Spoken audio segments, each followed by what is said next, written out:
வணக்கம் முதலாளி, வணக்கம் முதலாளி. தனிக்காட்டு ராஜா முதலாளி.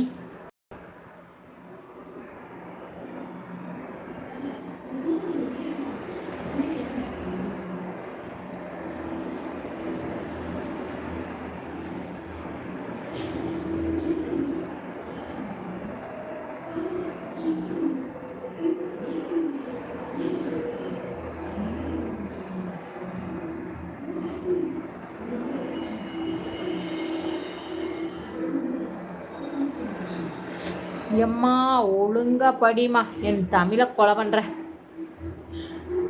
இந்த கடை முதலாளின்னு போட்டீங்கல்ல, நான் சொன்னேன் நீங்களும் முதலாளி தான்னு சொன்னேன்.